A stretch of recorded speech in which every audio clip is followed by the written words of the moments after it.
the United Nations General Assembly on Thursday overwhelmingly passed a measure rejecting the Trump administration's decision to recognize Jerusalem as Israel's capital, which was repeatedly criticized as undermining the prospects for peace. Despite blunt warnings of U.S. funding cuts, 128 countries voted in favor of the non-binding resolution and only 9 voted against it. Another 35 countries abstained.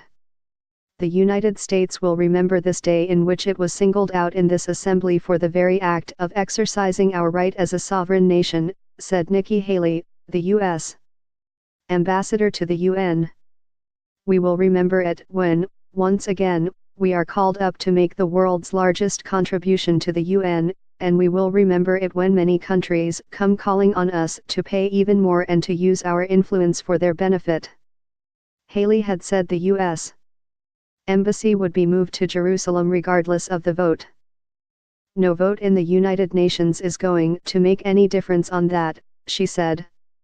But this vote will make a difference in how Americans look at the UN. And how we look at countries that disrespect us at the UN. And this vote will be remembered. Shortly after the vote, Israeli Prime Minister Benjamin Netanyahu thanked Trump and Haley for standing up for Israel and for standing up for the truth. Ultimately, the truth will prevail.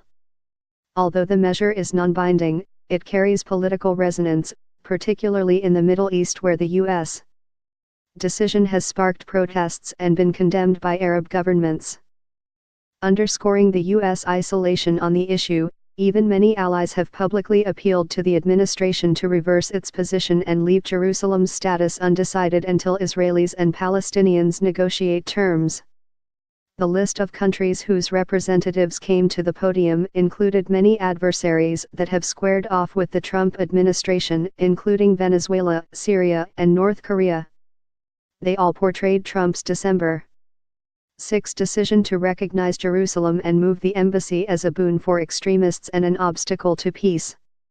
On Monday, the United States exercised its Security Council veto to block the same resolution. All 14 other countries on the Council, including U.S. allies Britain and France, supported it. Israel, which captured the eastern part of the city in the 1967 war and annexed it, considers the city its undivided, eternal capital. The Palestinians want to make East Jerusalem the capital of a future Palestinian state, and all countries that have diplomatic representation in Israel maintain their diplomatic missions in Tel Aviv to avoid taking a stand on the Jerusalem issue. Ruth Eglash in Jerusalem contributed to this report.